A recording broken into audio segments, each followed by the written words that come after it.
I always wanted to do video games, and music was always part of my life, so I decided at a young age to do music for games. I'm Olivier Derivière, and I'm the main composer on Streets of Rage 4. There is a big story behind me being involved into Streets of Rage 4, because an hour before meeting for the first time with Cyril, I was discussing with a friend of mine, and we were discussing Streets of Rage 2 soundtrack, and we were like, it's been such a long time we haven't had a Streets of Rage game, you know, and it was like a sort of a good conversation. And then I meet Cyril, and Cyril is like, oh, you know, Olivier Derivière, I'd like you to work with me, maybe, you know, let's introduce you with my next game. And I was like, okay, what's your next game? And then he tells me it's Streets of Rage 4. And I start laughing, because I think that's a good joke, guys, but, you know, I know where it comes from. And he showed me the trailer, and I couldn't believe it. I couldn't believe the fact that, number one, I had just discussed this, you know, with a friend of mine like a few minutes ago, and then this very game is happening. And then he was asking me to do the score. I was like, ooh, I don't know, you know? Basically, we knew that the music in Streets of Rage series was something super important. So that has been a central subject for us since the beginning, basically. We've been starting to think about it with the whole team very early in the process, and we had many different ideas, but the fans and people in general will be expecting something quite unique. And we wanted as well to do something innovative, but at the same time that would be up to the legacy of the series. We wanted to get together the original spirit of the series with the sound of Yuzo Koshiro, Motohiro Kawashima, but as well something more modern, something that would sound like a game from 2019. Our guess on that was that we had to gather different artists on the game, the original artists, of course, artists with influence from Japanese games from the 80s, 90s, but as well as more modern artists from the West. And we thought it was a cool idea. And so we started to kind of think about different artists that are maybe younger artists, less famous artists, but that are not actually video game composers, but artists that do music for nowadays, basically. We started to work with artists like Groundislava, Middleton.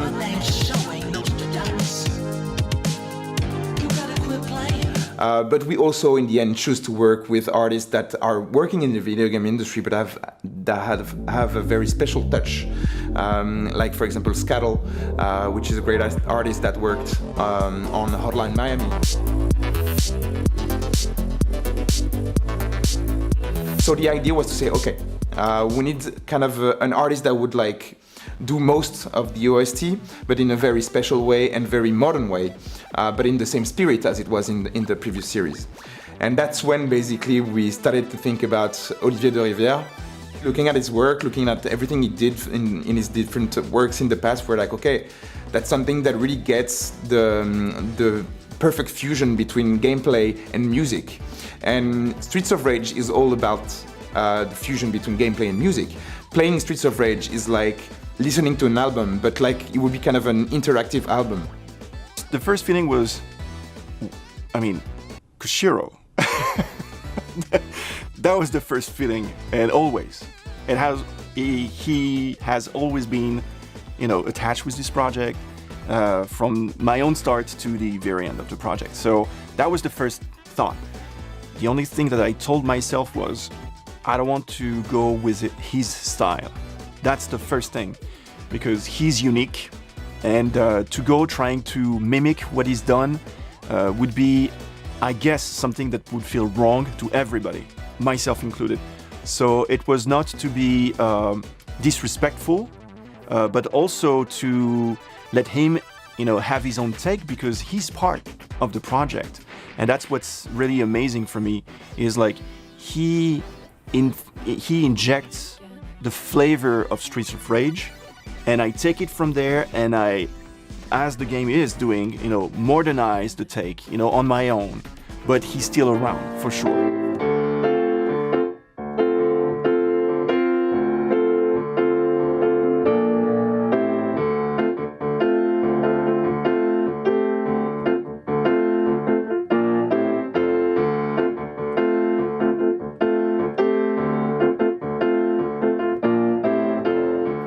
皆さんご存知のようにベアナックルっていうのは昔はメガドライブで、FM 音源っていうチップで鳴らしていた音楽なんですけど、それが4では全く新しい普通の音楽になってしまうんですよね。チップチューンではないということで、だからすごくどういう方向性の音楽にするかっていうのをすごく悩みましたね。はい、今まではね私と川島さんでやってたわけですけど、そこに新しいベアナックルのテイストが入ってくる、ベアナックル音楽のテイストが入ってくるっていうのは非常に個人的にはものすごい楽しみに。ベアナックルって80年後半から90年前半にかけてのクラブミュージックっていうのはすごく影響されてるんですよね。その影響を私が強く受けて作っているので、当時の制作方法に一旦帰って、でそこから作り直すというかですね、今はすごくコンピューターが便利になってコンピューター上で何でもかんでもできるんですけど、そうではなくて昔使っていたシンセサイザーとか昔使っていたリズムマシンとかそういうのをもう一回使ってちゃんと音を録音してで丁寧に作っていくっていうそういうやり方をしたいなと思ってそれをやりましたね。ベアナックル4を作る時に、昔影響を受けた音楽というのを今 Spotify とかね YouTube で聴けるので、それを何度も聴いて思い出してで当時の気持ちをこう呼び起こしてというか思い出してそれで作っていきました。はい、The first question we had to find out, answer for was, okay, how do we, how do we structure the music, like from my music to their music and how? And very quickly it came that I will do the levels and they will do the boss. Like every boss will have its specific music done by a guest. As a player, we all know that when you get to a boss, it's very special. Then it's going to be even more special because now you have this, guest music that is completely out of the scope because everybody was free, depending on their own style, genre that they wanted to do. To make a good impression on gamers with music, you need to talk a lot with the game designer. So with Jordi, we're spending a lot of time talking about what are his intentions, such as, okay, this part is okay, introduction, you fight a little bit, then this part is very difficult, then this one is not so difficult. And basically, hearing him doing such structure, it helps me out into making the music, following his intentions, and making the music more consistent with the player experience. Well, the whole soundtrack for the levels is following the story of the game, for sure. And without telling anything, you start in the streets, and it's very dirty, and it's very Streets of Rage. And the idea was at some point to be, okay, as it is a progression, let's just think of it as if it was a DG set. So let's start with something that is more like, let's say, downbeat, something that is a little slow, and then the more you progress in the game, the more you will feel the urge and the sense of, let's say, adrenaline. Like you would enter a level that I won't describe the level itself, but with the music. So you would have like the intro, so very dubstep. So there is this feeling, and now you have first exposure of the melody.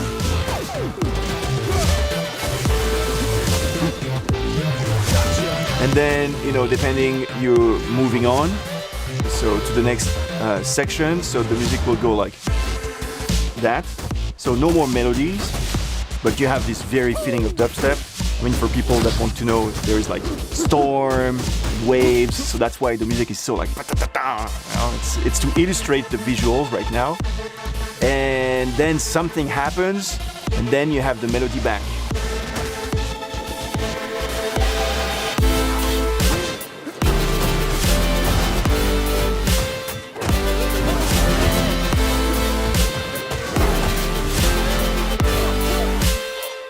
So So that's the same melody as the beginning, and then you move on to the next section, and it will become a little more difficult. Soon enough, like here. Now the game is becoming more intense, the gameplay, so music has to go like this. A little Streets of Rage flavor. And we go. And then after this section, we're going elsewhere, and so the music will follow up with the melody again. And you finish the level. So it's a very condensed version. Of course, the music is much longer with a lot of variations, but here you have like the structures. Working on a game like Streets of Rage 4 is very special for me and for all the team. I remember playing the first one on the Game Gear at the back seat of my parents' car.